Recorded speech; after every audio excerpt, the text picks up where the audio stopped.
السلام عليكم ورحمة الله وبركاته. نحمده ونصلي على رسوله الكريم. أما بعد فأعوذ بالله من الشيطان الرجيم. بسم الله الرحمن الرحيم. يريدون ليطفئوا نور الله بأفواههم والله متم نوره ولو كره الكافرون. هو الذي أرسل رسوله بالهدى ودين الحق ليظهره على الدين كله ولو كره المشركون. صدق الله العظيم. رب اشرح لي صدري ويسر لي أمري ওয়াহলুল উকদাতাম মিন লিসানি ইয়াফকাহু কওলি। Korean মুসলিম ফেডারেশনের আয়োজনে song উরি মসজিদ কমিটি দক্ষিণ কোরিয়ার ব্যবস্থাপনায় নামিয়াংজু স্পোর্টস অ্যান্ড কালচারাল সেন্টারে অনুষ্ঠিত আজকের এই তৃতীয় বার্ষিক ইসলামিক কনফারেন্স 2025-এ যারা আপনারা উপস্থিত হয়েছেন আপনাদের সবাইকে জানাচ্ছি আন্তরিক শুভেচ্ছা এবং মোবারকবাদ। আহলান ওয়া সাহলান ওয়া মারহাবান বিকুম ফি হাযাল লিকা আত-তাইয়্যিব আল মুবারাক আস-সাখিন। আশা করছি আপনারা সবাই ভালো আছেন, সুস্থ আছেন, নিরাপদে আছেন। দোয়া করছি আল্লাহ তাআলা আপনাদের সবাইকে ভালো রাখুন, সুস্থ রাখুন, নিরাপদে রাখুন। শুরুতে আমরা আল্লাহ রাব্বুল ইজ্জা ওয়াল জালালের দরবারে লাখো কোটি শুকর এবং সুজুদ নিবেদন করছি যে আল্লাহ তাআলা আমাদেরকে একটি বছর পরে আবারও তৃতীয়বারের মতো দক্ষিণ কোরিয়ায় আয়োজিত এই ইসলামিক কনফারেন্সে একত্রিত হওয়ার সুযোগ করে দিয়েছেন। আমরা সবাই পড়ছি কালিমাতুশ শুকর আলহামদুলিল্লাহ। আমার সাথে আওয়াজ করে সবাই পড়ুন রব্বানা লাকাল হামদ হামদান কাসীরান তাইয়্যিবান মুবারাকান ফি ইয়া রাব্বি লাকাল হামদু কামা ইয়ানবাগি লিজালালি ওয়াজহিকা ওয়া আযীমি সুলতানিকা লাকাল হামদু বিল ঈমান লাকাল হামদু বিল ইসলাম লাকাল হামদু বিল কুরআন। আল্লাহ রাব্বুল ইজ্জা ওয়াল জালালের দরবারে শুকরিয়া জ্ঞাপনের পরপরই আমি আজকের এই চমৎকার বিকেলে এই চমৎকার প্রোগ্রামের যারা অর্গানাইজিং কমিটি আছেন তাদেরকে অন্তরের অন্তঃস্থল থেকে শুভেচ্ছা, ধন্যবাদ এবং মোবারকবাদ দিতে চাই, যারা দীর্ঘদিন অনেক কষ্ট করে অনেক পরিশ্রম করে আজকের এই চমৎকার ইনডোর একটি স্টেডিয়ামে চমৎকার এই প্রোগ্রামের আয়োজন করেছেন। আল্লাহ তাআলা তাদের প্রচেষ্টাকে কবুল আর মঞ্জুর করুক। আমরা সবাই পড়ছি আমিন। আজকের এই প্রোগ্রামে সভাপতির আসন অলংকৃত করেছেন আলহাজ এম জামান সজল ভাই। প্রধান অতিথি হিসেবে আসন অলংকৃত করেছেন দক্ষিণ কোরিয়া অবস্থিত আমাদের যে বাংলাদেশ দূতাবাসের মাননীয় রাষ্ট্রদূত মহোদয়। ঠিক আমার আগেই আলোচনা করেছেন বাংলাদেশের প্রথিতযশা আলেমে দ্বীন শায়েখ আহমদুল্লাহ হাফিজাহুল্লাহ ওয়া রাআহ। তাছাড়াও দক্ষিণ কোরিয়ায় অবস্থিত বিভিন্ন মসজিদগুলোর আইম্মাতুল মাসাজিদ, স্কলার্স, প্রিচার্স যারা আছেন ওনারা আলোচনা করেছেন। আজকের প্রোগ্রামে উপস্থিত আছেন দক্ষিণ কোরিয়া প্রবাসী ব্যবসায়ী ভাইয়েরা, চাকরিজীবী ভাইয়েরা, ছাত্র বন্ধুরা। ইনডোর স্টেডিয়ামের একেবারে পেছনে পর্দা টাঙানো দেখা যাচ্ছে, আমাদের বোনেরা সেখানে আছেন, আমাদের কচিকাচা সোনামণিরা আছে, মিডিয়া কর্মী, সাংবাদিক বন্ধুরা, ভলান্টিয়ার্স। আমি সবাইকে আবারও শুভেচ্ছা এবং মোবারকবাদ জানিয়ে শুরু করছি। প্রিয় সুধী, এবার বলেন আপনারা সবাই কেমন আছেন?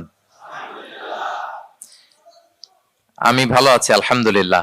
প্রিয় ভাইয়েরা, সাউথ কোরিয়াতে আপনাদের কেমন লাগে বলেন? ভালো লাগে? বাংলাদেশকে মিস করেন না আপনারা? মিস করেন না কে কে দেখি? সবাই মিস করেন? মাশাআল্লাহ, আল্লাহর দরবারে শুকরিয়া যে বাংলাদেশ থেকে হাজার হাজার কিলোমিটার দূরে সাউথ কোরিয়াতে আল্লাহ তাআলা আপনাদের রিজিকের ব্যবস্থা করেছেন আলহামদুলিল্লাহ। প্রিয় ভাইয়েরা, আমি সূরাতুস সফের দুটি আয়াত তেলাওয়াত করেছি। আমি আর কাল বিলম্ব না করে মূল আলোচনাতে চলে যাই। সূরা সফের দুটি আয়াত 8 নম্বর এবং 9 নম্বর দুটি আয়াত তেলাওয়াত করেছি। এই আয়াত দুটির আলোকে কিছু কথা আপনাদের সামনে উপস্থাপন করেই আমি আমার আলোচনার সমাপ্তি করবো ইনশাআল্লাহ। যেহেতু সামনে আমাদের আসরের সালাত, আমি খুব লম্বা চোরা সময় নিব না। আয়াত দুটিতে আল্লাহ তাআলা বলছেন যে যারা ইসলামকে পছন্দ করে না, যারা ইসলাম বিরোধী শক্তি, যারা ইসলামের ধ্বংস চায়, তারা চায় তাদের মুখের ফুৎকারে ইসলামের আলোকে তারা নিভিয়ে দিবে। কিন্তু আল্লাহর ফায়সালা হচ্ছে আল্লাহ তার দ্বীনকে, দ্বীনের জ্যোতিকে পূর্ণরূপে বিকশিত করবেন, যদিও এটা কাফেররা অপছন্দ করে। সুবহানাল্লাহ। এবং তিনি আল্লাহ তাআলা রাসূলকে প্রেরণ করেছেন হেদায়েত দিয়ে, সত্য ধর্ম দিয়ে, দ্বীনে হক দিয়ে, যাতে করে মানব রচিত যত ধর্ম আছে, মতবাদ আছে, সবকিছুর কবর রচনা করে এগুলোর উপরে আল্লাহ তাআলা দ্বীন ইসলামকে বিজয়ী করতে পারেন, যদিও এটা মুশরিকদের কাছে খুব অসহনীয়। তাহলে এই আয়াত দুটি থেকে আমরা বুঝতে পারলাম যে ইসলামের বিজয় অবশ্যম্ভাবী। এই পৃথিবীতে ইসলামের বিজয়, অগ্রগতি, অগ্রযাত্রা কেউ ঠেকিয়ে রাখতে পারবে না। কিন্তু ইসলাম বিরোধীরা চায় ইসলামের অগ্রযাত্রাকে তারা নিভিয়ে দিবে, ইসলামের জ্যোতিকে মুখের ফুৎকারে নিভিয়ে দিবে। আওয়াজ করে বলেন তো, কাফিররা, ইসলাম বিরোধীরা মুখের ফুৎকারে আল্লাহর এই দ্বীনের জ্যোতি বা আলোকে কি কখনো নিভাতে পারবে বলেন? কোশ্চিনকালেও পারবে না। তারা নানা ষড়যন্ত্র করে, তারা নানা ধরনের চক্রান্ত করে, কূটকৌশল করে, আমাদেরকে আমাদের ভূমি থেকে উচ্ছেদ করে, আমাদের ভূখণ্ডে বোমা নিক্ষেপ করে, নানা ধরনের ষড়যন্ত্রের ছক এঁকে আমাদের নওজওয়ানদেরকে শহীদ করে, গ্লোবাল সমুদ ফ্লোটিলার মতো নৌবহরকে আটকে দিয়ে ওরা ভাবে যে ওরা ইসলামের বিজয়কে ঠেকায় ফেলবে। আসলে কি পারবে? না। আল্লাহ বলেন, আমি ইসলামের জ্যোতিকে পূর্ণরূপে বিকশিত করবো। আল্লাহু আকবার। এটাকে কেউ ঠেকাতে পারবে না। তাহলে ইসলামের বিজয় অবশ্যম্ভাবী। এটা হচ্ছে আজকের আমার আলোচনার টপিক, যে ইসলামের বিজয় এটা অবশ্যম্ভাবী, অ্যাবসলিউটলি অ্যাবসলিউট, এটা হবেই। এটাকে কেউ ঠেকাতে পারবে না। ওয়াদাটা কার বলেন তো? সবাই একটু আওয়াজ করে বলুন, ওয়াদা কার? এটা আল্লাহর ওয়াদা, যে আল্লাহ তাআলা তার জমিনে তার দিনকে তিনি বিজয়ী করবেন, ডমিনেন্ট করবেন, পাওয়ারফুল করবেন। পৃথিবীর কোন শক্তি ইসলামের এই বিজয়কে, অগ্রযাত্রাকে আটকাতে পারবে না। ইসলামের বিজয় সুনিশ্চিত। ইসলাম বিজয়ী হবেই, আপনাকে নিয়ে বা আপনাকে ছাড়া, আমাকে নিয়ে কিংবা আমাকে ছাড়া। আই রিপিট, আমি আবারও বলছি, ইসলামের বিজয় হবেই হবে, আপনাকে সহ বা আপনাকে ছাড়া, আমাকে সহ বা আমাকে ছাড়া, বিজয় হবেই। সো আমি যদি এই মহাবিজয়ের একটা অংশীজন হতে পারি, এটা আমার জন্য লাখ। কি বলেন? এই বিজয়ের পার্ট যদি আমি হতে পারি, এই ভিক্টরির একটা পার্ট যদি, অংশ যদি হতে পারি, তো এটা আমার জন্য ব্লেসিংস, আমার সৌভাগ্য। ঠিক কিনা বলেন? এখন বলেন, আমরা সেই সৌভাগ্যের অধিকারী হতে চাই কি চাই না? হতে চাই না সবাই? আল্লাহ তাআলা কবুল করুক, আমরা পড়ে আমিন। তাহলে আল্লাহর ওয়াদা, ইসলামের বিজয় হবেই হবে, সুনিশ্চিত, কোনো সন্দেহ নাই। কেউ এই বিজয়কে ঠেকাতে পারবে না। ইসলামের বিজয় হবে, আমাকে নিয়ে বা আমাকে ছাড়া, আপনাকে নিয়ে বা আপনাকে ছাড়া, বিজয় হবেই। তবে আমরা যদি লেগে থাকতে পারি, এটা আমাদের জন্য সৌভাগ্যের। এবং আমরা যদি দেখি, আল্লাহ রাসূল সাল্লাল্লাহু আলাইহি ওয়া আলিহি ওয়াসাল্লাম তিনিও এরকম ভবিষ্যৎবাণী তিনি করে গিয়েছেন যে ইসলামের বিজয় অবশ্যম্ভাবী। মুসনাদে আহমদ ইবনে হাম্বলের হাদিস, তিনি বলেন, লা ইয়াবলুগান্না হাযাল আমরু মা বালাগাল লাইলু ওয়ান নাহার ওয়া লা ইয়াতরুকুল্লাহু বাইতা ওয়াবার ওয়া লা মাদার ইল্লা আদখালাহুল্লাহু হাযাদ দ্বীন। এই দিন ইসলাম, এই লা ইলাহা ইল্লাল্লাহর বাণী পৌঁছে যাবে গোটা বিশ্বব্যাপী। যেখানে দিন হয়, রাত হয়, দিন রাত্রির আবর্তন পৃথিবীর যেখানে ঘটে, সেখানেই কালেমার বাণীকে পৌঁছে দিবে কে? এই পৃথিবীতে এমন কোনো কাঁচা পাকা ঘর থাকবে না যে এই ঘরে লা ইলাহার বাণী পৌঁছাবে না। সুবহানাল্লাহ। পৃথিবীতে এমন কোনো জায়গা থাকবে না, এটা হোক মরুভূমি, হোক জঙ্গল, হতে পারে পাহাড়, হতে পারে কোনো আদিবাসী নৃগোষ্ঠী থাকে, পৃথিবীর এমন কোনো জায়গা থাকবে না যেখানে লা ইলাহার বাণী পৌঁছাবে না। পৌঁছে যাবে। সহিহ মুসলিমের আরেক বর্ণনায় আল্লাহ রাসূল সাল্লাল্লাহু আলাইহি ওয়া আলিহি ওয়াসাল্লাম তিনি বলেন, ইন্নাল্লাহা যাওয়ালি আল আরবা ফারাআইতু মাশারিকাহা ওয়া মাগারিবাহা ওয়া ইন্না মুলকা উম্মতি সায়াবলুগু মা যুবিয়া লি মিনহা।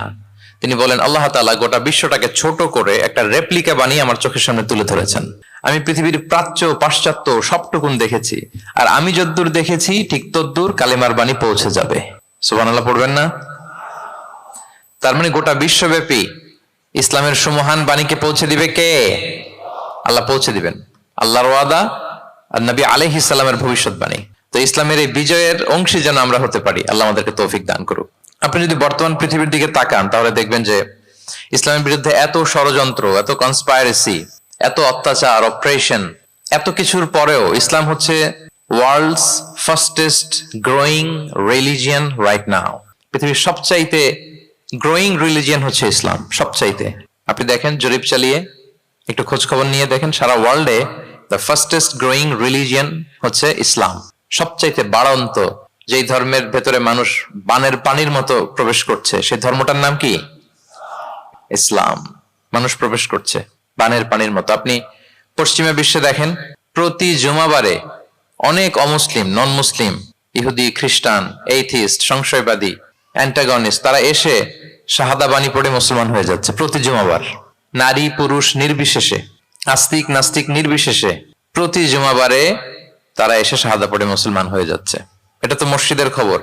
রাস্তাঘাটেও আমাদের পশ্চিমা বিশ্বের দায়ীরা রাস্তার মধ্যেও দাওয়াতি কাজ করে, আলহামদুলিল্লাহ। এটাকে স্ট্রিট দাওয়া বলে। এই যে এরকম টেবিল নিয়ে বসে, কোরআনের ট্রান্সলেশন নিয়ে, কিছু ইসলামের সহজ সরল বই নিয়ে তারা নন মুসলিমদের সাথে ইসলাম নিয়ে কথা বলে।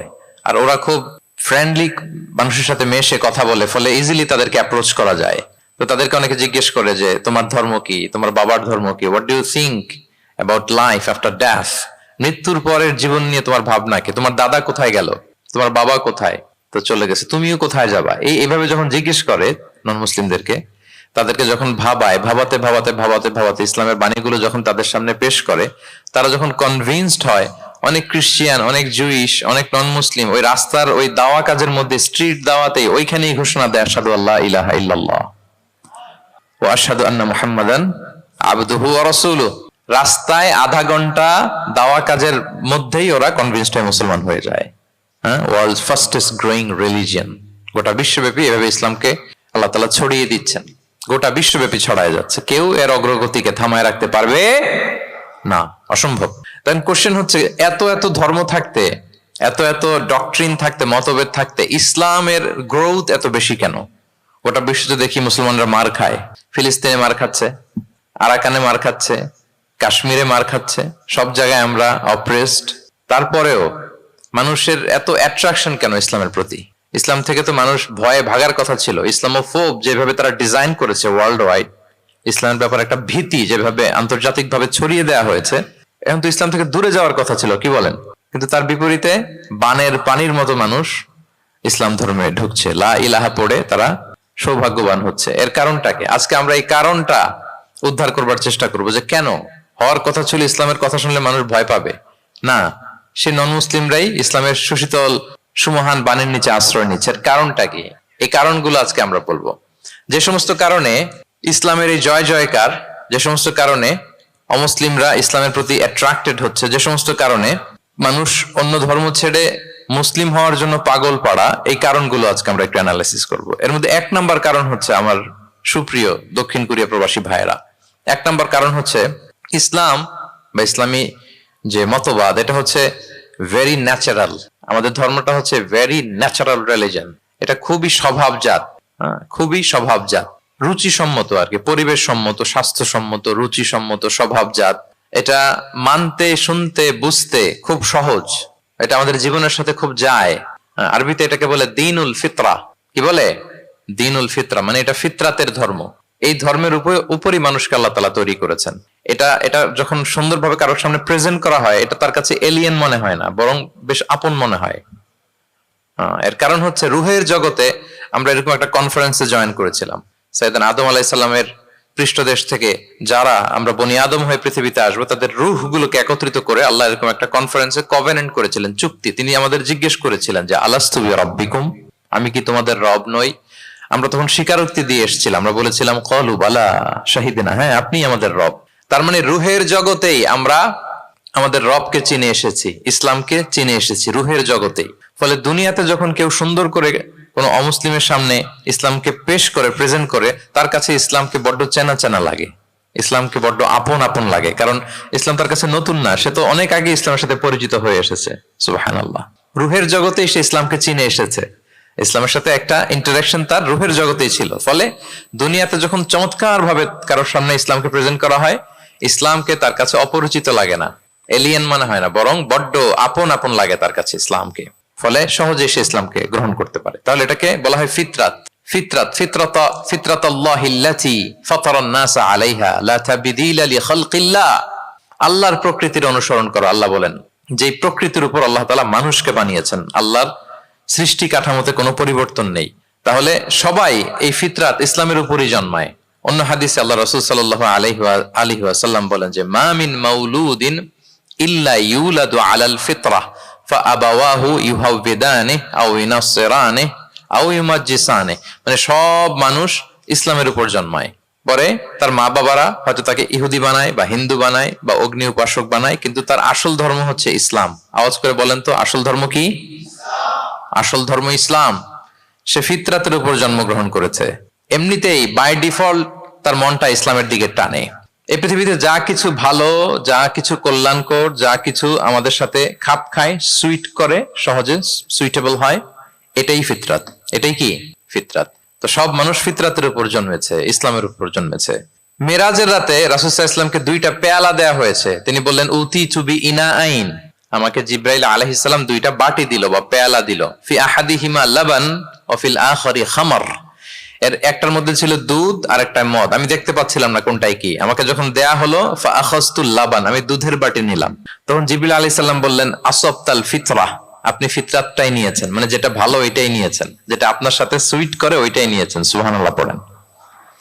তাহলে ইসলাম হচ্ছে দ্বীনুল ফিতরাহ, এটা ফিতরাতি ধর্ম, এটা অতিরিক্ত চাপিয়ে দেয়া না, এটাই আমাদের ধর্ম।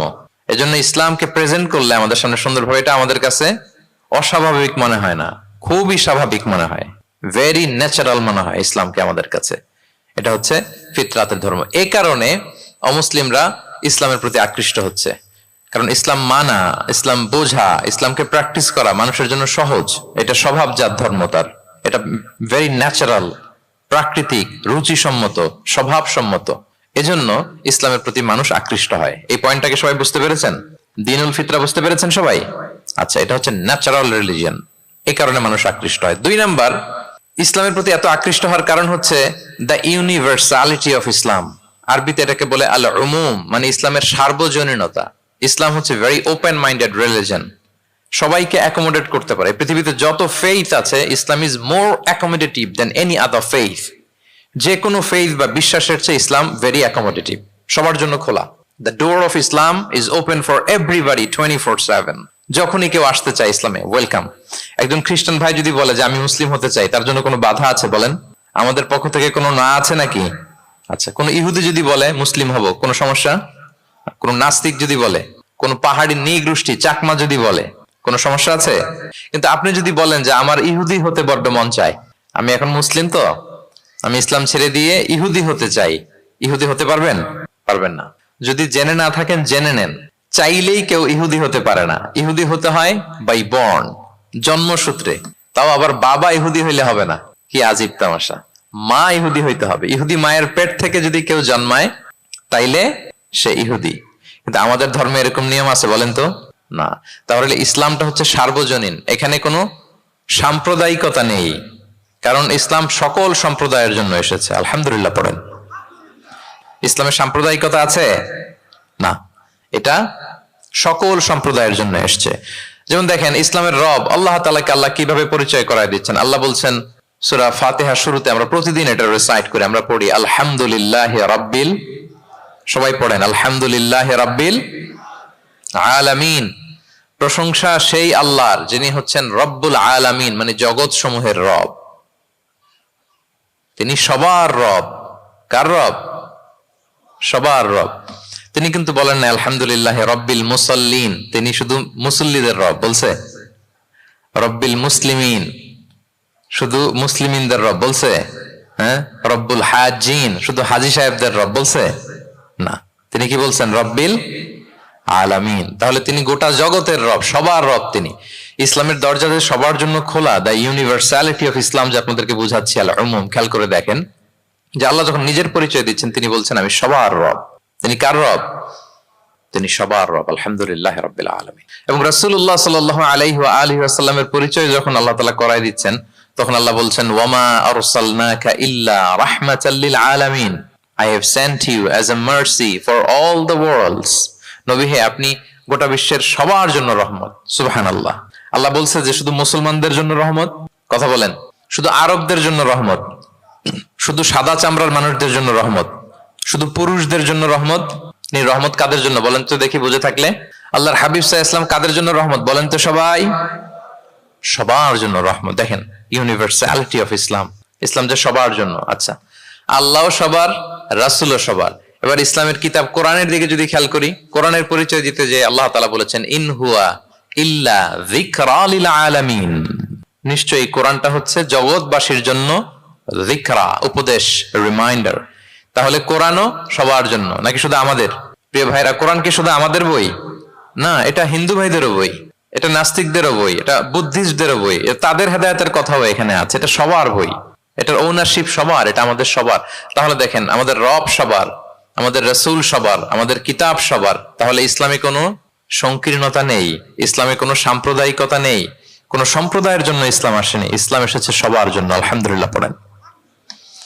তাহলে দ্য ইউনিভার্সালিটি অফ ইসলাম, এটা ক্লিয়ার না সবার কাছে? বুঝতে পেরেছেন? তাহলে কেন ইসলাম দ্য ফাস্টেস্ট গ্রোয়িং রিলিজিয়ন? গোটা বিশ্বে সবচাইতে বেশি গ্রো হচ্ছে ইসলামের। 2টা কারণ বলে ফেলেছি। 1 নাম্বার কি ছিল বলেন তো? মনে আছে কিনা কারো দেখি? Very natural religion. কে বলছে ন্যাচারাল দেখি? এই মাশাআল্লাহ, কি উনি শুধু বুঝলো নাকি? আর বাকিরা বললেন না যে? 1 নাম্বার কি ছিল? ন্যাচারাল। ইসলাম হচ্ছে ভেরি ন্যাচারাল রিলিজিয়ন, স্বভাবজাত, প্রাকৃতিক ধর্ম, আমাদের মনের সাথে প্রকৃতির সাথে খাপ খায় না, এরকম কোনো আইন বিধান ইসলামে নাই। গেল 2 নাম্বার কি বললাম? জোরে, সার্বজনীন। সার্বজনীন ধর্ম, সবার, এটা কোনো নির্দিষ্ট গোষ্ঠী কোনো সম্প্রদায়ের জন্য ইসলাম আসে নাই। আচ্ছা 3 নাম্বার হচ্ছে ফ্লেক্সিবিলিটি। ইসলাম অনেক ফ্লেক্সিবল একটা রিলিজিয়ন। আরবিতে এটাকে বলে আত-তাইসির, মানে ইসলামে কাঠিন্যতা নেই, ইসলামের বিধানগুলো সহজ। বলেন ইসলামের বিধান মানতে আপনাদের কঠিন লাগে? আল্লাহ বলেন ইউরিদুল্লাহু বিকুমুল ইউসরা ওয়ালা ইউরিদু বিকুমুল উসর। আল্লাহ তোমাদের জন্য সহজ চান, কঠিন চান না। আল্লাহ কি চায়? সবাই বলুন। আল্লাহ সহজ চায়, আল্লাহ কঠিন চায় না। আমরা অনেক সময় কঠিন করে দিনকে উপস্থাপন করি, জটিল করে দিনকে উপস্থাপন করি। ওমা জাআলা আলাইকুম ফিদ-দীনি মিন হারাজ। আল্লাহ তাআলা দিনে কোনো জটিলতা রাখেননি, কিন্তু আমরা খুব কঠিন করে উপস্থাপন করি। আল্লাহ বারবার বলেছেন সহজ সহজ সহজ, লা ইউকাল্লিফুল্লাহু নাফসান ইল্লা উসআহা। আল্লাহ সাধ্যের বাইরে কাউকে কিছু চাপিয়ে দেন না। আমাদের যদ্দূর সাধ্যে কোলায় ঠিক তদ্দূরই আল্লাহ চাপিয়ে দেন। সুবহানাল্লাহ। ইসলাম কত সহজ, কতটা সহজ আমি আপনাদেরকে বুঝিয়ে বলছি, আপনারা একটু মনোযোগ দিয়ে শুনুন। একটা ছোট্ট হাদিস আপনাদের সাথে শেয়ার করি। ইসলাম কতটা সহজ আপনারা একটু শুনলেই বুঝতে পারবেন। এক সাহাবী আল্লাহ রাসূল সাল্লাল্লাহু আলাইহি ওয়া আলিহি ওয়াসাল্লামের কাছে এসে তিনি বললেন, ইয়া রাসূলুল্লাহ হালাকতু ইয়া রাসূলুল্লাহ, হে রাসূল আমি তো শেষ। আমি তো, শুনতেছেন, মনোযোগ আছে? আমি তো শেষ। রাসূল সাল্লাল্লাহু আলাইহি ওয়াসাল্লাম বললেন, ওমা আহলাকা, কি হয়েছে তোমার? তো সে বলে, ওয়াকাআতু আলা ইমরাআতি ফি রমাদান, আমি তো রমজান মাসে দিনের বেলায় আমার স্ত্রীর সাথে মেলামেশা করে ফেলছি, একেবারে ফাইনাল মেলামেশা, আমার সিমেন আউট হয়ে গেছে বডি থেকে। এজন্য সে অস্থির হয়ে রাসূল সাল্লাল্লাহু আলাইহি ওয়াসাল্লামের কাছে এসে, ইয়া রাসূলুল্লাহ আমি তো শেষ, আমারে বাঁচান, আমারে বাঁচান। কি হয়েছে? বলে, দিনের বেলায় রমজানে স্ত্রীর সাথে মেলামেশা, ইন্টিমেসি নিষেধ, আমি তো ইন্টিমেসিতে চলে গেছি, আমার কি হবে, আমারে বাঁচান। তো আপনারা জানেন যে ইচ্ছাকৃত যদি কেউ রোজা ভাঙে, আমি আপনাদেরকে বোঝাচ্ছি হচ্ছে ফ্লেক্সিবিলিটি, ইসলাম যে কতটা ফ্লেক্সিবল এটা আগে মাথায় রাখেন, যে what is the essence of flexibility in Islam. কতটা ফ্লেক্সিবল ইসলামের নিয়ম কানুন আর তাইসির। ইচ্ছা করে যদি কেউ রোজা ভাঙে, তার বিধান হচ্ছে তার কাজাও করতে হবে, কাফফারাও দিতে হবে। কাজা মানে একটা রোজার জন্য আরেকটা রোজা, আর কাফফারা হচ্ছে হয় তাকে একটা দাস আজাদ করতে হবে, অথবা তাকে 60টা রোজা রাখতে হবে টানা, অথবা 60 জন মিসকিনকে খাওয়াতে হবে। তো সে যখন এসে বললো, ইয়া রাসূলুল্লাহ আমাকে বাঁচান, কি করবো আমি? রাসূল সাল্লাল্লাহু আলাইহি ওয়াসাল্লাম বলেন, আচ্ছা ঠিক আছে, তুমি এই কাজ করে ফেলছো, তোমার তো পেনাল্টি হয়েছে। তো পেনাল্টি কি? তো বলে যে, রাসূল সাল্লাল্লাহু আলাইহি ওয়াসাল্লাম বলেন যে তুমি একটা দাস আজাদ করে দাও। বলে, ইয়া রাসূলুল্লাহ এই সক্ষমতা আমার নাই, আমি দাস আজাদ করবো কোত্থেকে? আচ্ছা এটা পারবা না, তো তাহলে টানা 60টা রোজা রাখো কাফারা হিসেবে, টানা 60 দিন রোজা রাখতে হবে, রমজান চলে যাওয়ার পরে 60 দিন রোজা, এটা রাখো। বলে, ইয়া রাসূলুল্লাহ এটাও পারবো না, আমি টানা 60 দিন রোজা আমি রাখতে পারবো না। আচ্ছা এটাও যদি না পারো, তাহলে তুমি 60 জন মিসকিনকে খাবার খাইয়ে দাও। এবার সে বলে, ইয়া রাসূলুল্লাহ খাবারও খাওয়াতে পারবো না আমি, এই সামর্থ্য নাই। কি বিপদ! দাস আজাদ এটাও পারবা না, টানা 60টা রোজা এটাও পারবা না, 60 জন মিসকিনকে খাবার দিবা তাও পারবা না। তো কি আর করা, বসো, এক পাশে বসো। বসে আছেন, উনি অন্যান্য কাজ সারতেছেন। হঠাৎ এক ঝুড়ি খেজুর রাসূল সাল্লাল্লাহু আলাইহি ওয়াসাল্লামের কাছে আসলো, এক ঝুড়ি সাদাকার খেজুর। আসার পর রাসূল সাল্লাল্লাহু আলাইহি ওয়াসাল্লাম বললেন, ওই লোকটা কই যে এই কাজ করে ফেলছে? তাকে নিয়ে আসা হলো। রাসূল সাল্লাল্লাহু আলাইহি ওয়াসাল্লাম বললেন, যাও, দাসও আজাদ করতে পারবা না, 60টা রোজাও রাখতে পারবা না, 60 জন মিসকিনকে খাবারও দিতে পারবো না, তাহলে এক ঝুড়ি খেজুর আমার দরবারে আসছে, চ্যারিটির সাদাকার খেজুর, যাও এগুলো গরিবদের মাঝে বিতরণ করে দাও, তাসাদ্দাক বিহা ফিল মাদিনা, মদিনায় বিতরণ করে দাও। এবার সে বলে, আলা আফকারা মিন্না ইয়া রাসূলুল্লাহ, ইয়া রাসূলুল্লাহ আমার চেয়ে গরিব কাউকে দিতে হবে? রাসূল সাল্লাল্লাহু আলাইহি ওয়াসাল্লাম বললেন, হ্যাঁ গরিব কাউকে দিবা। বলতেছে, এই পুরো মদিনাতে আমার চেয়ে গরিব আর কেউ নাই। কি বিপদ! তোমার চেয়ে গরিব আর কেউ নাই? বলতেছে, আমি সবচাইতে মদিনায় গরিব। বলতেছে, তাহলে কি আর করবা, যাও তুমিই খাও, নিয়ে যাও বাসায়, তুমি আর তোমার ফ্যামিলির সবাই মিলে এটা খাও। চিন্তা করেন, আসছিল পেনাল্টি দিতে, নিয়ে গেল এক ঝুড়ি, কথা বোঝা নাই, নিয়ে গেল এক ঝুড়ি খেজুর। দেখেন what is the flexibility of Islam. ইসলাম কতটা ফ্লেক্সিবল, মানুষের সুবিধা অসুবিধাকে ইসলাম কতটা গুরুত্ব দেয়। আমরা ইসলামকে বোঝানোর ক্ষেত্রে, এক্সপ্লেইন করার ক্ষেত্রে এগুলো মাথায় রাখি না। তাহলে ইসলামের এই যে ফ্লেক্সিবিলিটি যখন কোনো নন মুসলিম দেখে, এই হাদিস যদি কোনো নন মুসলিম পড়ে, আপনি বলেন সে কি আর অন্য ধর্মে থাকতে পারবে? যে একটা ধর্ম এত ফ্লেক্সিবল হয় কি করে, এত ফ্লেক্সিবল। এভাবে আপনি যদি দেখেন যে রাসূল সাল্লাল্লাহু আলাইহি ওয়াসাল্লাম খুব সহজ করে দিন ইসলামকে উপস্থাপন করেছেন। কাউকে যখন তিনি কোনো দায়িত্ব দিয়ে কোথাও পাঠাতেন, তখন তিনি একটা বিখ্যাত কথা বলে দিতেন। সবসময় বলতেন যে, বাশশিরু ওয়ালা তুনাফিরু, ইয়াসসিরু ওয়ালা তুআসসিরু, তোমরা মানুষকে সুসংবাদ দাও দিনের ব্যাপারে, মানুষকে ভয় দেখিও না, দিন থেকে ভাগিও না। ইয়াসসিরু, তোমরা দিনকে সহজ করে প্রেজেন্ট করো, ইসলামকে জটিল করে মানুষের সামনে কখনো প্রেজেন্ট করো না। ফ্লেক্সিবিলিটি। আল্লাহ রাসূল সাল্লাল্লাহু আলাইহি ওয়া আলিহি ওয়াসাল্লাম তিনি একবার মসজিদে নববীতে বসা, এক বেদুইন আসলেন। বেদুইন, নোমাডিক গাই, বেদুইন, যার মধ্যে সভ্যতার ছোঁয়া লাগেনি।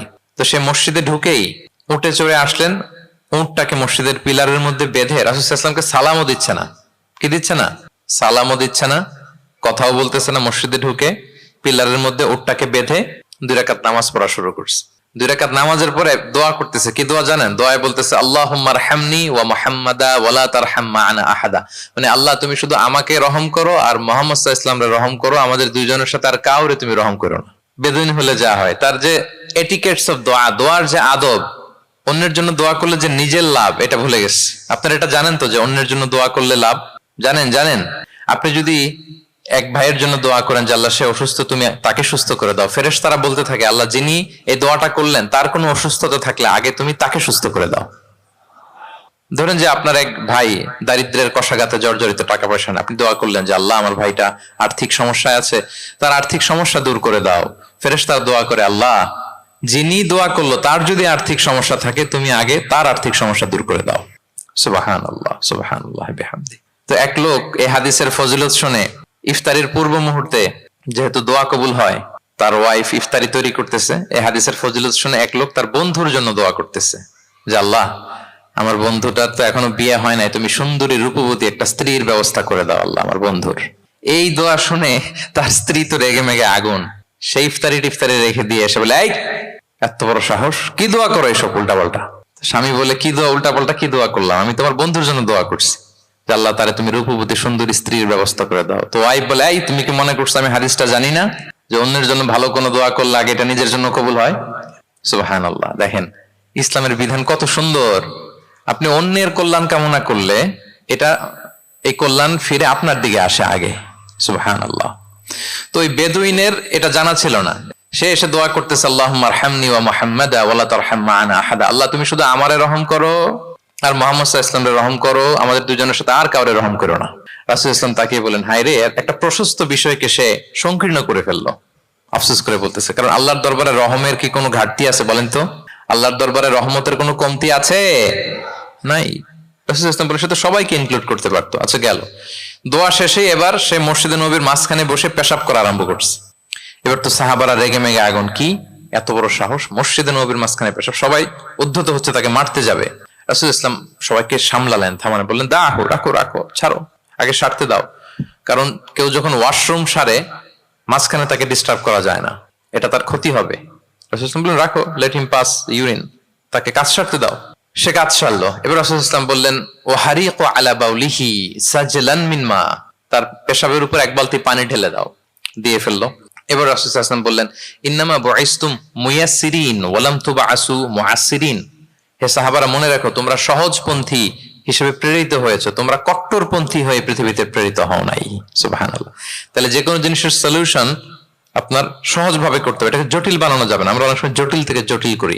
তখন এই বেদুইনকে রাসূল সাল্লাল্লাহু আলাইহি ওয়াসাল্লাম ডেকে বললেন আচ্ছা তুমি যে কাজটা করলে, মসজিদে নববীর মাঝখানে পেশাব করলে, এটা কি ঠিক হলো? তুমি কি জানো এটা আল্লাহর ঘর, এটা আমাদের মদিনার কমিউনিটির ইবাদতগাহ, এখানে আমরা আল্লাহর ইবাদত করি, আল্লাহর জিকির করি, আল্লাহর কিতাব তেলাওয়াত করি, এটা কি তোমার ঠিক হলো? এইভাবে যখন আদর দিয়ে পরম মমতায় তাকে বুঝিয়ে বলা হলো, সে লজ্জিত হয়ে মাথা নিচু করে ফেললো। সুবহানাল্লাহ। সে রাসূল সাল্লাল্লাহু আলাইহি ওয়াসাল্লামের কাছে ক্ষমা চাইল। তাহলে প্রিয় সুধী, আপনি কোমলতা ভালোবাসা দিয়ে যা জয় করতে পারবেন, কঠোরতা দিয়ে সেটা পারা যায় না, খেয়াল রাখবেন। ভালোবাসা দিয়ে যেভাবে আপনি মানুষের হৃদয় জয় করতে পারবেন, কঠোরতা দিয়ে পারবেন না। এজন্য ইসলাম ফ্লেক্সিবিলিটিতে বিশ্বাস করে। ফ্লেক্সিবিলিটি, লা ইউকাল্লিফুল্লাহু নাফসান ইল্লা উসআহা। আল্লাহ সাধ্যের বাইরে কাউকে কখনো কিছু চাপিয়ে দেয় না। এজন্য ইসলামকে সহজ করে উপস্থাপন করতে বলেছেন তিনি। মুআয ইবনে জাবাল রাদিয়াল্লাহু তাআলা আনহুকে রাসূল সাল্লাল্লাহু আলাইহি ওয়াসাল্লাম একবার ইমাম বানিয়ে পাঠালেন একটা এলাকায়। তো ওই এলাকার লোকেরা ছিল শ্রমজীবী সাহাবী, শ্রমজীবী। উট ব্যবহার করে সেখান থেকে কুয়া থেকে পানি নিয়ে খেজুর গাছের মধ্যে দিত। সারাদিন যখন কষ্ট করতো, হার্ড ওয়ার্কিং করতো, বিকেলে ক্লান্ত হয়ে পড়তো। তো উনি মাগরিবের নামাজে সূরা বাকারা দিয়ে একবার তেলাওয়াত শুরু করলেন। সূরা বাকারা কোরআনের সবচাইতে ছোট সূরা নাকি সবচাইতে বড়? তো উনি যখন বাকারা দিয়ে নামাজ শুরু করলেন, এক শ্রমজীবী সাহাবী এসে আর কন্টিনিউ করতে পারছেন না, এত লম্বা কেরাত কিভাবে পারবেন, তো ক্লান্ত শ্রান্ত পরিশ্রান্ত। উনি রেগে নামাজ ছেড়ে দিয়ে একা একা নামাজ পড়ে রাসূল সাল্লাল্লাহু আলাইহি ওয়াসাল্লামের কাছে যে অভিযোগ করলেন, নালিশ করলেন, বললেন ইয়া রাসূলুল্লাহ, দেখেন এমন একজনকে ইমাম করে আমাদের এলাকায় অ্যাসাইন করেছেন, উনি মাগরিবের নামাজে পড়তেছেন সূরা বাকারা, আর আমরা সবাই শ্রমজীবী কৃষিজীবী মানুষ। রাসূল সাল্লাল্লাহু আলাইহি ওয়াসাল্লাম রেগে গেলেন। মুআয ইবনে জাবালকে ডেকে বললেন, মুআয আফাতানুন আনতা ইয়া মুআয, তুমি কি ফিতনা ছড়াচ্ছ সমাজে? তোমাকে পাঠিয়েছি কমিউনিটির ইউনিটি ধরে রাখার জন্য। আফাতানুন আনতা ইয়া মুআয, হে মুআয তুমি কি সাব্বিহ ইসমা রাব্বিকাল আ'লা এই সূরা পারো না? ওয়াশ-শামসি ওয়া দুহাহা এই সূরাটা পারো না? ওয়াদ-দুহা ওয়াল-লাইলি ইযা সাজা এটা মুখস্থ নাই? এই ছোট ছোট সূরাগুলো থাকতে তুমি বাকারা দিয়ে পড়তে গেলা কেন? সুবহানাল্লাহ, সুবহানাল্লাহ, আল্লাহু আকবার। দেখেন ইসলাম কতটা ফ্লেক্সিবিলিটিতে বিশ্বাসী, সহজ সহজ করে ইসলাম সবকিছু উপস্থাপন করে। এজন্য নন মুসলিমরা যখন দেখে যে ইসলামের মধ্যে এরকম ফ্লেক্সিবিলিটি আছে, তারা ইসলামের প্রতি আকৃষ্ট হয়। আলহামদুলিল্লাহ। আচ্ছা বলেন তো, বিয়েতে মোহরানা দেয়া কি? সবাই বলুন। একজন বলছে ফরজ। সবাই বলুন, বিয়েতে মোহরানা দেয়া কি? ওয়া আতুন নিসা সাদাকাতিহিন্না নিহলা, সানন্দ চিত্তে স্বামীদেরকে আল্লাহ বলছেন তোমরা তোমাদের মোহরানা ডৌরি দিয়ে দাও, দিতেই হবে। অনেক এটা দেয় না, ঠিক না, দিয়ে দিতে হবে। তো দেয়া ফরজ। মোহরানা দেওয়ার মতো অর্থ এক সাহাবীর নাই। এক সাহাবী বলেন ইয়া রাসূলুল্লাহ বিয়ে করব, মোহরানা আছে? নাই। তো না থাকলে কি বিয়ে করবা কি করে? এখন যাকে পছন্দ করছে ওই নারীকে জিজ্ঞেস করতেছে তুমি কি কোরআন পারো? মেয়ে বলে না আমি তো কোরআন পারি না। তো যিনি যে সাহাবী বিয়ে করবেন ওনাকে বলেন তুমি কোরআন পারো? হ্যাঁ আমি তো অনেকগুলো সূরা পারি।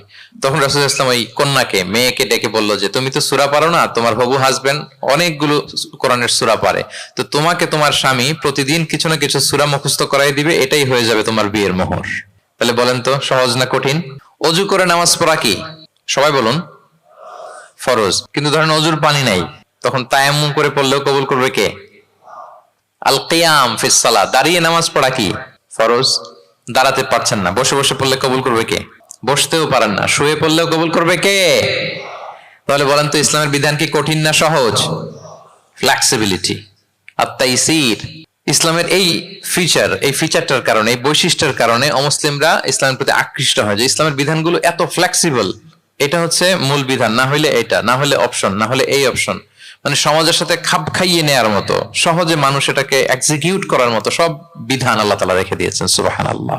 তাহলে এই বিষয়গুলোর কারণে মুসলিমরা ইসলামের প্রতি আকৃষ্ট হয়। দ্য ফাস্টেস্ট গ্রোয়িং রিলিজিয়ন, মূল যে টপিক, মনে আছে তো আপনাদের? তাহলে 3টা কারণ অলরেডি বলে ফেলেছি, আরো 2টা বলবো, বলে শেষ করে দিব। এর মধ্যে প্রথমটা কি ছিল? ইসলাম ধর্মটা কেমন?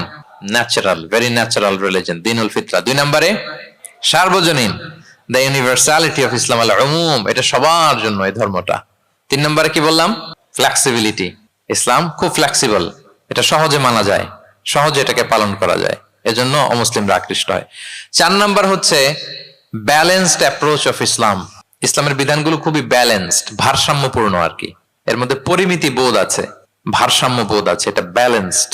এই কারণে ইসলামের প্রতি মানুষ আকৃষ্ট হয়। এখানে বাড়াবাড়িও নাই, ছাড়াছাড়িও নাই, মাঝামাঝি। বাড়াবাড়িও নাই, ছাড়াছাড়িও নাই। আমার সাথে সাথে বলেন কি নাই? বাড়াবাড়িও নাই, আর কি নাই? ছাড়াছাড়িও নাই, বরং মাঝামাঝি, ব্যালেন্সড অ্যাপ্রোচ। ইসলামের সবকিছু দেখবেন ব্যালেন্সড। وَكَذَلِكَ جَعَلْنَاكُمْ أُمَّةً وَسَطًا لِتَكُونُوا شُهَدَاءَ عَلَى النَّاسِ وَيَكُونَ الرَّسُولُ عَلَيْكُمْ شَهِيدًا। অনুরূপভাবে আমি তোমাদেরকে ব্যালেন্স জাতি বা মধ্যমপন্থী জাতি হিসেবে তোমাদেরকে পৃথিবীতে প্রেরণ করেছি, যাতে করে তোমরা অন্য জাতির উপর সাক্ষী হতে পারো, আর নবী হতে পারেন তোমাদের উপর সাক্ষী। তাহলে আমাদের ধর্মটা খুবই ভারসাম্যপূর্ণ, খুবই কি ভারসাম্যপূর্ণ, বাড়াবাড়িও নাই, ছাড়াছাড়িও নাই। দেখেন বিশ্বাসীদের বৈশিষ্ট্যের কথা বলতে যে আল্লাহ তাআলা বলছেন ওয়াল্লাযীনা ইযা আনফাকু লাম ইউসরিফু ওয়া লাম ইয়াকতুরু ওয়া কানা বাইনা যালিকা কাওয়ামা। বিশ্বাসীরা যখন দান করে, দানের ক্ষেত্রে তারা কৃপণতাও করে না, আবার অপচয়ও করে না, বরং মাঝামাঝি দান করে। বরং কি মাঝামাঝি দান। রাসূলুল্লাহ সাল্লাল্লাহু আলাইহি ওয়াসাল্লামের একটা অভ্যেস ছিল, তার কাছে কেউ কিছু চাইলে উনি না বলতে পারতেন না। কি বলতে পারতেন না? সবাই বলুন। রাসূলুল্লাহ সাল্লাল্লাহু আলাইহি ওয়াসাল্লাম কি বলতে পারতেন না? না। কেউ কিছু চাইবে আর উনি না বলবেন, এই না ওনার ডিকশনারিতে নাই, না বলতে জানতেন না। তো একবার রাসূল সাল্লাল্লাহু আলাইহি ওয়াসাল্লামের মাত্র জামা, কয়টা জামা? একটা। তো এক ফরিয়া দিয়ে এসে রাসূল সাল্লাল্লাহু আলাইহি ওয়াসাল্লামকে বললেন ইয়া রাসূলুল্লাহ আমাকে একটা জামা দিন, আমি বস্ত্রহীন। তো রহমতের নবী কি আর করবেন, যেহেতু না বলতে জানেন না, কাউকে ফিরিয়ে দিতে জানেন না, নিজের জামাটাই খুলে দিয়ে দিলেন। সুবহানাল্লাহ। এখন ওনার গায়ে তো জামা নাই, আছে? উনি জামাহীন অবস্থায় ঘরে বসে আছেন। আল্লাহ তাআলা আয়াত নাযিল করলেন ওয়াল্লাযীনা ইযা আনফাকু লাম ইউসরিফু ওয়া লাম ইয়াকতুরু ওয়া কানা বাইনা যালিকা কাওয়ামা। বিশ্বাসীরা যখন দান করে তারা কৃপণতাও করে না, আবার বাড়াবাড়িও করে না, মাঝামাঝি থাকে, মধ্যম পন্থা। মানে বুঝাতে চাইলেন, আল্লাহ তাআলা এই কথা দিয়ে বুঝাতে চাইলেন, নবী হে, জামা যদি দুটো থাকতো তাহলে না হয় একটা দিতেন, দুটো যদি থাকতো একটা দিতেন, এখন ছিল কয়টা? এটাই যখন দিয়ে দিয়েছেন, এখন আপনি পড়বেন কি? সুবহানাল্লাহ বিহামদি। ভারসাম্য শিখালেন আল্লাহ। তাহলে ইসলাম হচ্ছে ভারসাম্যের ধর্ম, ব্যালেন্সড রিলিজিয়ান, বাড়াবাড়িও নাই, ছাড়াছাড়িও নাই। সাহাবাদের মনের মধ্যে একবার কৌতূহল জাগলো যে রাসূল সাল্লাল্লাহু আলাইহি ওয়াসাল্লাম রাত্রিবেলা কি আমল করে, দিনের বেলা কি আমল করে, ওনার ব্যক্তিগত আমলগুলো কেমন, একটু দেখে আসি। তো ওনার খোঁজ লাগালেন। খোঁজ লাগিয়ে যা পেলেন তাদের খুব একটা মনোপুত হলো না। ওনারা ভাবলেন যে রাসূল সাল্লাল্লাহু আলাইহি ওয়াসাল্লাম হয়তো আরো বেশি আমল করেন, কিন্তু ওনাদের কাছে মনে হলো যে কিছুটা বোধহয় কমই হয়ে যাচ্ছে। তো একজন বললো, আরে রাসূল সাল্লাল্লাহু আলাইহি ওয়াসাল্লামের তো আগের পরের সব গুনাহ মাফ, গফিরা লাহু মা তাকদ্দামা মিন যামবিহি ওয়া মা তাআখার, ওনার তো কোনো গুনাহই নাই, এই আমল ওনার জন্য ঠিক আছে, আমাদের জন্য ঠিক না, আমাদের আরো বাড়াই করতে হবে। তো কি করা যায়? এই চিন্তা থেকে এরা একজন বলে যে তাইলে একটা কাজ করি, আমি আর এখন থেকে রাতে ঘুমাবো না, সারা রাত তাহাজ্জুদ করবো। সারা রাত কি করবো? আচ্ছা।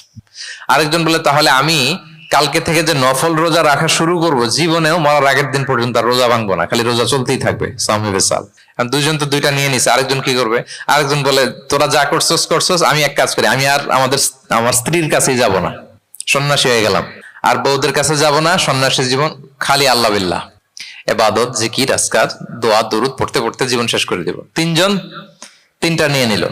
এই কথা যখন রাসূলুল্লাহ সাল্লাল্লাহু আলাইহি ওয়া আলিহি ওয়াসাল্লাম তিনি শুনলেন, তিনি অপছন্দ করলেন। তিনি বললেন, মা বালু আকওয়ামিন ইয়াকুলুনা কাযা ওয়া কাযা, তোমাদের কি হলো? ডাকলেন, সমাবেশ করে বলেন, এই নাম ধরে বলতেন না, তিনি কিভাবে মানুষকে কারেক্ট করতেন দেখেন, সংশোধন করতেন। এই তুমি নাকি এটা বলছো, দাঁড়াও আব্দুল্লাহ, এই আব্দুর রহমান তুমি দাঁড়াও, এই আব্দুল করিম, তিনজনেই তিন খারাপ কাজ করছো, এইভাবে সংশোধন করতেন না। কারণ নাম ধরে দাঁড় করালে তারা তো অন্যদের সামনে অপদস্থ হবে, কি বলেন, ঠিক কিনা?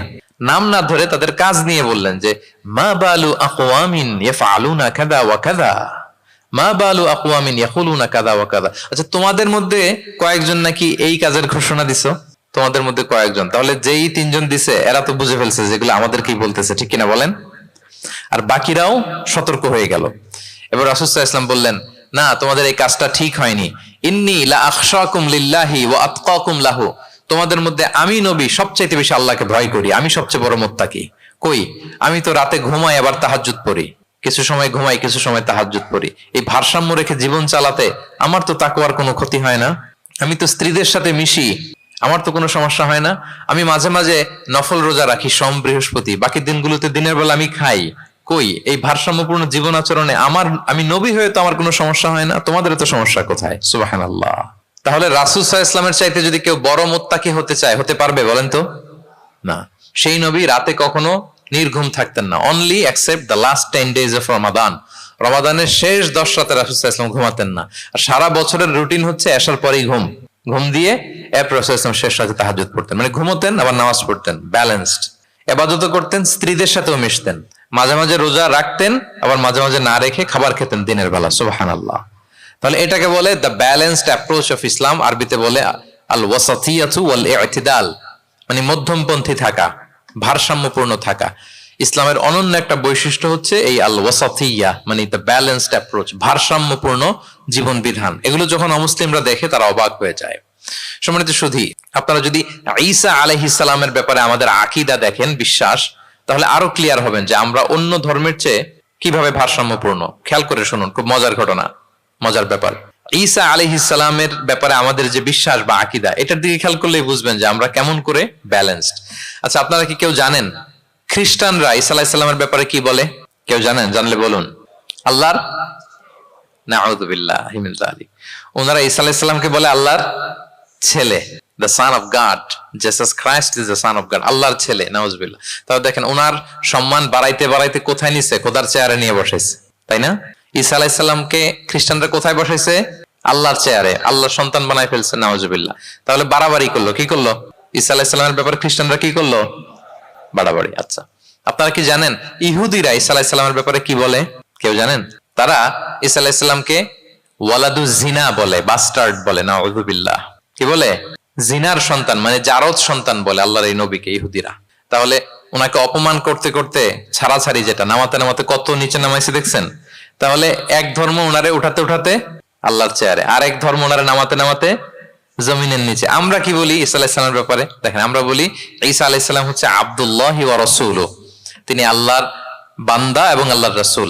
আল্লাহর বান্দা বলার মধ্য দিয়ে আমরা খ্রিস্টানকে রিফিউট করি, খ্রিস্টান কমিউনিটিকে, তোমরা যে আল্লাহর চেয়ারে নিয়ে বসাইছো এটা ভুল, ওইখানে না, আরো নিচে নামাইতে হবে, উনি আল্লাহর বান্দা। আর রাসূলুহু, সম্মানিত রাসূল বলে আমরা ইহুদিদেরকে রিফিউট করি, তাদের জবাব দেই যে না, তোমরা একজন নবীকে যে অপমান করে বলেছো উনি বাস্টার্ড, না, উনি রাসূলুহু, আল্লাহর প্রেরিত রাসূল, এই বলে ওনার সম্মানকে আমরা উপরে উঠাই। তাহলে একদল নিছিল ওইদিকে, ওইখান থেকে নিচে নামায় নিয়ে আসি, একদল মাটির নিচে ঢুকাই দিছে, ওইখান থেকে উপরে উঠাই নিয়ে আসি, তাহলে আমরা মাঝামাঝি থাকি। সুবহানাল্লাহ পড়বেন না? ঈসা আলাইহিস সালামের ব্যাপারে আমাদের আকীদা হচ্ছে মানহাজুল ওয়াসাতিয়্যাতি ওয়াল ইতিদাল, আমরা মাঝামাঝি থাকি। আচ্ছা, আমাদের যে বোনদের পিরিয়ড হয় প্রতি মাসে, মেনস্ট্রুয়েশনাল পিরিয়ড হয়, খ্রিস্টানরা কি করে জানেন? কোনো বাজ বিছান নাই, পিরিয়ড আর নন পিরিয়ডের কোনো বাজ বিছান নাই, সারা মাস তারা তাদের স্ত্রীদের সাথে ইন্টিমেসিতে যায়। আচ্ছা, মানে বাড়াবাড়ি করলো, ছাড়াছাড়ি করলো। আর ইহুদিরা কি করে জানেন? ইহুদিরা বোনদের যখন পিরিয়ড হয় স্ত্রীদের, তখন স্ত্রীদের সাথে কোনো কথাবার্তা, স্পর্শ কিছুই করে না, এদেরকে ঘর থেকে বের করে দেয়। তাদের আলাদা একটা ঘর থাকে, যে 5 দিন 7 দিন বোনদের পিরিয়ড হয়, ওই বাসায় থাকো, ওই রুমে, পিরিয়ড ভালো হয়ে যাবে, এরপর আমার এখানে আসবো। দেখেন, একদল করছে বাড়াবাড়ি, আরেক দল ছাড়াছাড়ি। কিন্তু ইসলামের কত সুমহান বিধান, কত সুমহান বিধান! পিরিয়ড চলাকালীন সব করা যাবে, কিন্তু ফাইনাল ইন্টিমেসি ছাড়া, আরবিতে যেটাকে বলে আল জিমা, এটা ছাড়া। তাহলে দেখেন, এই যে ঈসা আলাইহিস সালাম এবং এই যে বোনদের পিরিয়ডের যে বিধান, এক্ষেত্রে আমাদের ভারসাম্যপূর্ণ বিধান ফুটে ওঠে, যেটাকে বলে ব্যালেন্সড অ্যাপ্রোচ অফ ইসলাম, ইসলামের ভারসাম্যপূর্ণ বিধান। তো ইসলামের এই ব্যালেন্সড অ্যাপ্রোচ যখন অমুসলিমরা দেখে, তারা ইসলামের প্রতি আকৃষ্ট হয়ে যায়। আলহামদুলিল্লাহ। তাহলে কয়টা বললাম? 1 নম্বরে ন্যাচারাল রিলিজিয়ন, 2 নম্বরে দ্য ইউনিভার্সালিটি অফ ইসলাম, সার্বজনীন, 3 নম্বরে ফ্লেক্সিবিলিটি, তাইসির, সহজ ইসলামের বিধান, 4 নম্বরে ব্যালেন্সড অ্যাপ্রোচ, ভারসাম্যপূর্ণ, বাড়াবাড়িও নাই, ছাড়াছাড়িও নাই। 5 নম্বরে সর্বশেষ আল ইনসানিয়া, এটাকে বলে রিলিজিয়ন অফ হিউম্যানিটি, ইসলাম মানবতার ধর্ম। কিসের ধর্ম? ইসলাম মানবতার ধর্ম। যখন এটা দেখে মুসলিম রাত ধরে রাখতে পারে না নিজেকে। সুবহানাল্লাহ। প্রত্যেক শ্রোতা বলবেন, অল অডিয়েন্স একসাথে বলেন, ইসলাম কিসের ধর্ম? মানবতার ধর্ম। মানুষকে ইসলাম সবচাইতে মর্যাদা দেয়। একবার এক ইহুদির লাশ যাচ্ছিল রাসূল সাল্লাল্লাহু আলাইহি ওয়াসাল্লামের সামনে দিয়ে, এই লাশ দেখে, ইহুদির লাশ দেখে নবী সাল্লাল্লাহু আলাইহি ওয়াসাল্লাম দাঁড়িয়ে গেলেন। সাহাবারা বললেন, ইয়া রাসূলুল্লাহ ইন্নাহু ইহুদি, আপনি দাঁড়ালেন যে, এটা তো ইহুদির লাশ। রাসূল সাল্লাল্লাহু আলাইহি ওয়াসাল্লাম বললেন, আওয়ালাইসাত নাফসান, এটা কি মানুষ না? সুবহানাল্লাহ পড়বেন না? আওয়ালাইসাত নাফসান, হোক না ইহুদি, হোক না খ্রিস্টান, হোক না মাজুসি, অগ্নি উপাসক, সে তো মানুষ, তাকে মানুষ হিসেবে কনসিডার করে তাকে সম্মান দিতে যে আমি দাঁড়িয়েছি। সুবহানাল্লাহ বিহামদি। তাহলে মানবতাকে ইসলাম গুরুত্ব দেয়, মানুষকে ইসলাম কি করে? গুরুত্ব দেয়। আল্লাহ বলেন, ওয়ালাকাদ কাররামনা বানি আদম, I have dignified the status of the sons of Adam, আমি বনি আদমের স্ট্যাটাসকে বাড়িয়েছি, মর্যাদাকে বাড়িয়েছি। মানুষ মাত্রই তার সম্মান আছে না নাই? দেখেন, আল্লাহ আমাদেরকে এত সম্মানিত করেছেন, ঈমান আনার ব্যাপারে আমাদেরকে কোনো জোর জবরদস্তি করেন নাই, স্বাধীনতা দিয়েছেন। আমরা ফ্রি টু অ্যাকসেপ্ট ইসলাম। ফামান শাআ ফালইউমিন ওয়া মান শাআ ফালইয়াকফুর, যে চাইবে ঈমান আনবে, না চাইলে সে কুফরি করবে। তবে জেনে রাখো, ঈমান আনলে ফলাফল জান্নাত, আর কুফরি করলে পরিণাম জাহান্নাম। কিন্তু জোর করবো না আমি, লা ইকরাহা ফিদ্দীন, দ্বীনে জবরদস্তি নাই, বাড়াবাড়ি নাই, নো কম্পালশন ইন ইসলাম। কাউকে ফোর্স করে আপনি জোর করে ইসলামে আনলে হবে না। তাহলে এটা মানবতার ধর্ম। মানবতাকে ইসলাম সবচাইতে বেশি গুরুত্ব দেয়। যেমন ধরেন যে, দুর্যোগ পীড়িত কোনো এলাকায় যদি আমরা ত্রাণ নিয়ে যাই, আমরা কি সেখানে দেখে দেখে শুধু মুসলিম ঘরে ত্রাণ দেই নাকি? ওখানে মুসলিম থাকলে মুসলিম দেই, হিন্দুরা যদি থাকে তাদেরকে দেই। আমরা যদি কোনো দুর্যোগপূর্ণ এলাকায় যাই, সেখানে নাস্তিক থাকলে তার ঘরে আমরা ত্রাণ পৌঁছে দেই। আমরা যদি কোনো উদ্ধার কর্মে অংশগ্রহণ করেছি, ধরেন যে আগুন লেগেছে, আপনি উদ্ধার কর্মতে অংশগ্রহণ করেন, এখন খুঁজে খুঁজে যার মাথায় টুপি আরে আপনি বাঁচাবেন নাকি? যার গালে দাঁড়িয়ে আরে বাঁচাবেন না, আপনি সবাইকে বাঁচাবেন। আল্লাহু আকবার। মানবতা যেখানে বিপন্ন, সেখানেই ইসলামের সাপোর্ট আছে না নাই বলেন? যেখানেই মানবতা বিপন্ন, সেখানে ইসলাম পৌঁছে যায়। কারণ ইসলাম হচ্ছে দ্য রিলিজিয়ন অফ হিউম্যানিটি, এটা মানবতার ধর্ম। মানুষ হিসেবে ইসলাম সবাইকে কনসিডার করে। মদিনাতে একবার 60 জন খ্রিস্টান পাদ্রী আসবে নাজরান থেকে। খ্রিস্টান পাদ্রী, কোন ধর্মের? খ্রিস্টান। এখন তাদের সাথে এই ফরেন ডেলিগেট যখন আসবে, কোথায় বসবে? রাসূল সাল্লাল্লাহু আলাইহি ওয়াসাল্লাম, ওইরকম জায়গা তো নাই। এখনই না রাজা বাদশাদের প্যালেস থাকে, প্রাসাদ, এটা সেটা, কোথায় বসবে? এক সাহাবী বলে, ইয়া রাসূলুল্লাহ, আমার কাছে খেজুর পাতা আছে, এটা বিছাই দেই, এটা একটা আসন করে এখানে বসি। রাসূল ইসলাম বললেন না, এটা কেমন হয়। আরেক দল বলে যে আমাদের তো একটু সূর্য হেলে গেলেই তো উহুদ পাহাড়ের ছায়া পাওয়া যায়, ওখানে নিয়ে বসি। রাসূল ইসলাম বললেন না, এত দামি মেহমান, ওখানে বসা যায়? বলতে না বলতে 60 জন খ্রিস্টান পাদ্রী চলে আসছে। এখন রাসূল ইসলাম কোথায় বসতে দিবেন, উনি উপায়ন্তর না পেয়ে তাদের সবাইকে নিয়ে মসজিদে নববীর দরজা খুলে দিলেন।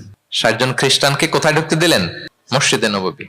অনেক সিরাত গ্রন্থ এই বর্ণনাটাকে কভার করেছে। সিরা আল হালাবিয়া, জাদুল মাআদ ফি হাদি খায়রিল ইবাদ সহ অনেক সিরাত গ্রন্থে এসেছে 60 জন খ্রিস্টান মুসলমানদের নবীর তৈরি করা প্রতিষ্ঠিত মসজিদের নবীর ভিতরে ঢুকে মিটিং সেরেছে। এবং এক বর্ণনায় এমনও এসেছে, ইন দ্য মিন টাইম আসরের সময় ওদের যখন ইবাদতের সময় হয়েছে, রাসূল ইসলাম তাদেরকে ইবাদতের অনুমতি দিলেন। তারা তাদের কিবলা পূর্ব দিকে, 60 জন মিলে পূর্ব দিকে হয়ে তারা তাদের নিজেদের ইবাদত সেরেছে। সুবহানাল্লাহ।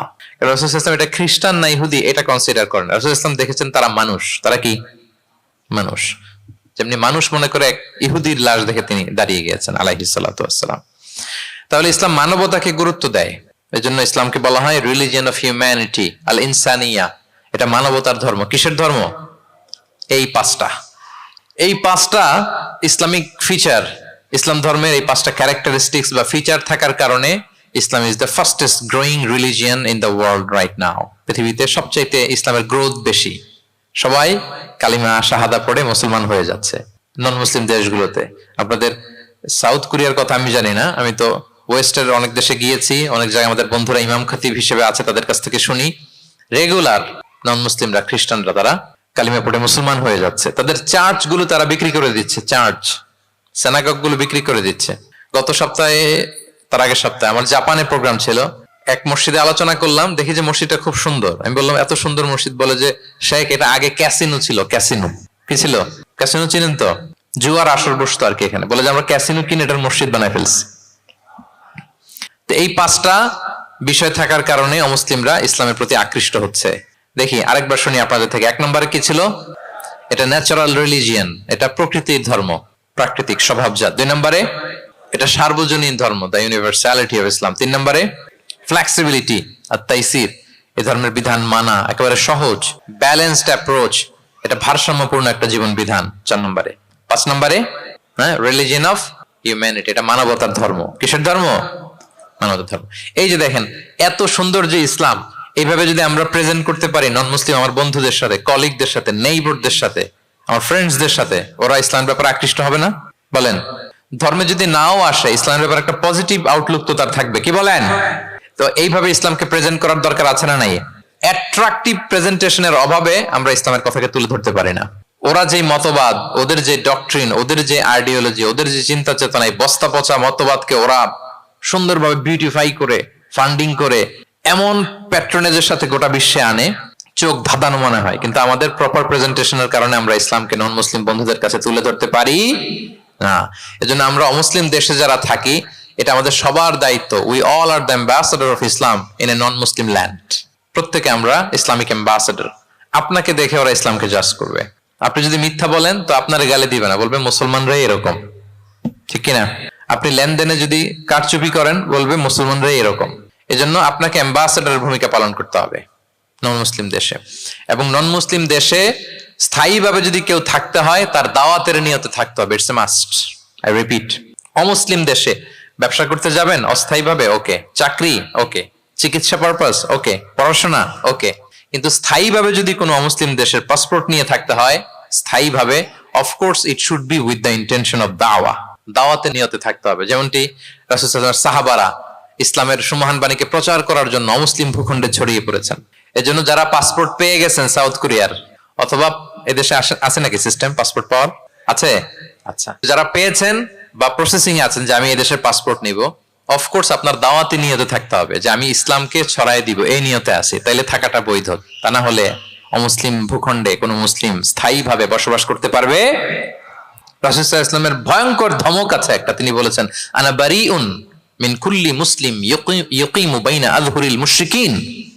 আমি ওই প্রত্যেক মুসলমান থেকে আমি বারি, তার কোনো দায়ভার আমার নাই যে অমুসলিম ভূখণ্ডে মুশরিকদের সাথে থাকে। হ্যাঁ, গভীর হুঁশিয়ারি, সতর্কবার্তা, ওয়ার্নিং। কিন্তু যদি আপনি উইথ দ্য ইন্টেনশন অফ দাওয়াতে নিয়তে থাকেন যে এখানে আমি একটা মসজিদ করব, মসজিদের সাথে লেগে থাকবো, আমার বুদ্ধিস্ট প্রতিবেশীর কাছে আমি ইসলামের সুমহান বাণী পৌঁছে দেব, আমার কলিগদেরকে বুঝাবো দেখো ইসলাম খুব ফ্লেক্সিবল, এটা ন্যাচারাল রিলিজিয়ান, এটা মানবতার ধর্ম, এটা এমন এমন, এইভাবে আমি বুঝাবো। এই নিয়তে যদি আপনি থাকেন তাহলে আপনি এই দেশে স্থায়ীভাবে থাকতে পারবেন। কথা কি বুঝতে পেরেছেন? এখন অন্যকে ইসলাম বুঝাইতে হলে তো আগে নিজের মানতে হবে নাকি? কথা বলেন। আপনি ইসলামের দাওয়া দিবেন, এখন আপনি নিজেই ইসলাম মানে না, তাহলে হবে? আগে নিজের মানতে হবে, কি বলেন? আগে নিজের ইসলামকে কি করতে হবে? মানতে হবে। আমার প্রিয় ভাইয়েরা, Islam is our identity, Islam is our honour. আমাদের সম্মান হচ্ছে ইসলামে। উমর ফারুক রাদিয়াল্লাহু তাআলা আনহু বলতেন, নাহনু কওমুন আ'আজ্জানাল্লাহু বিল ইসলাম, আমরা এমন জাতি যে জাতিকে আল্লাহ তাআলা ইসলাম দিয়ে সম্মানিত করেছে। ফাইনি বিতাগাইনাল ইজ্জাতা বিগাইরিহি আযাল্লানাল্লাহ, ইসলাম ছাড়া অন্য কোথাও যদি আমরা সম্মান তালাশ করি তাহলে আমাদেরকে অপদস্থ করে ছাড়বেন কে? একটাই মনোনীত ধর্ম আল্লাহ তাআলার কাছে, সেটা হচ্ছে ইসলাম। আওয়াজ করে বলুন, সেটা কি? ইন্নাদ দীনা ইনদাল্লাহিল ইসলাম, একমাত্র আল্লাহর কাছে accepted only one religion to Allah, সেটা হচ্ছে ইসলাম। ওমাই ইয়াবতাগি গায়রাল ইসলামি দীনান ফালান ইউকবালা মিনহু ওয়া হুয়া ফিল আখিরাতি মিনাল খাসিরিন, ইসলাম ছাড়া অন্য কিছু যদি কেউ তালাশ করে, সেটার সাথে নিজেকে জড়ায়, আল্লাহ তাআলা কবুল করবেন না। That will not be accepted from him in the day of judgment and he will be loser মিনাল খাসিরিন, সে হবে লুজার, হতভাগা হবে, দুর্ভাগা হবে। তাহলে আমরা যেন ইসলামকে আমাদের শেকড় হিসেবে কনসিডার করি, আমাদের ছেলে মেয়েদেরকে যেন ইসলামী তারবিয়ার উপর আমরা গড়ে তুলি, এবং ইসলামকে যেন আমরা ভেতর থেকে সবাই লালন করি, ধারণ করি, এবং ইসলামের সুমহান বাণীকে যেন আমরা পৌঁছে দেই সবাই অন্যদের কাছে। রাজি আছেন তো সবাই? তাহলে সাউথ কোরিয়ায় যারা স্থায়ীভাবে থাকতে চান কোন নিয়তে থাকবেন? দাওয়াতের নিয়তে। We all should be a living দাঈ, আমরা লিভিং দাঈ হয়ে থাকবো। আমাদেরকে দেখলে, আমার চলনে বলনে কথনে, আমার ডিলিংস দেখেই যেন এই এত ভালো মানুষ, আরে এটাই তো সুন্দর, এটাই তো ইসলাম। আম্মাজান আয়েশাকে জিজ্ঞেস করা হলো যে আম্মাজান কাইফা কানা খুলুক রাসূলিল্লাহ, নবী সাল্লাল্লাহু আলাইহি ওয়াসাল্লামের ক্যারেক্টার কেমন ছিল? তিনি বলতেন যে ইনদামা রাসূল সাল্লাল্লাহু আলাইহি ওয়াসাল্লাম ইয়ামশি আলাল আরদ কাআন্নাল কুরআনা ইয়ামশি আলাইহি, যখন রাসূল সাল্লাল্লাহু আলাইহি ওয়াসাল্লাম রাস্তা দিয়ে হেঁটে যেতেন, as if a living Quran is walking on the street, মনে হতো একটা জীবন্ত কোরআন রাস্তা দিয়ে হেঁটে যাচ্ছে। তা আপনাকে দেখলেও যেন মানুষ মনে করে এটা একটা জীবন্ত ইসলাম, আপনার চলা ফেরায়, আচরণে, কাজে, লেনদেনে মনে করে যেন সেই ইসলামের একটা আইকন। কি এভাবে থাকা যাবে তো ইনশাআল্লাহ? ইসলামকে আমাদের জীবনে, পরিবারের, সমাজে আমরা পরিপূর্ণভাবে মানতে রাজি আছি তো? ছেলে মেয়েদেরকে ইসলামের উপর অটুট রাখতে সবাই রাজি আছি? আল্লাহ তাআলা আমাদের সবাইকে কথাগুলো বোঝার, আমল করার তৌফিক দান করুক। ইসলামের এই বিজয়ে যেন আমরাও শামিল হতে পারি। কোন অমুসলিমের, নন মুসলিমের, ষড়যন্ত্রকারীদের রক্তচক্ষু ইসলামের অগ্রযাত্রাকে ঠেকায় রাখতে পারবে না। আল্লাহ তার দিনের জ্যোতিকে পূর্ণরূপে বিকশিত করবেন, এবং দিনের বিজয়ের এই মহা সমারোহে আমরা যেন অংশীজন হতে পারি। আল্লাহ তাআলা আমাদের সবাইকে কথাগুলো বোঝার ও আমল করার তৌফিক দান করুক। হাযা মা ইনদি ওয়াল ইলমু ইনদাল্লাহি আলাইহি তাওয়াক্কালতু ওয়া ইলাইহি উনীব। দীর্ঘ প্রায় 1 ঘন্টা খুব মনোযোগ দিয়ে আপনারা এই টপিকের উপর আলোচনা শুনলেন। আপনাদের সবাইকে আবারও ধন্যবাদ জানাই। আজকের প্রোগ্রামের অর্গানাইজিং কমিটি যারা আছে তাদেরকে অন্তরের অন্তঃস্থল থেকে শুভেচ্ছা জানিয়ে ভবিষ্যতে আবারও হয়তো আপনাদের সাথে কোথাও দেখা হয়ে যাবে সেই প্রত্যাশা রেখে এখানেই শেষ করছি। আসসালামু আলাইকুম ওয়া রাহমাতুল্লাহি ওয়া বারাকাতুহু।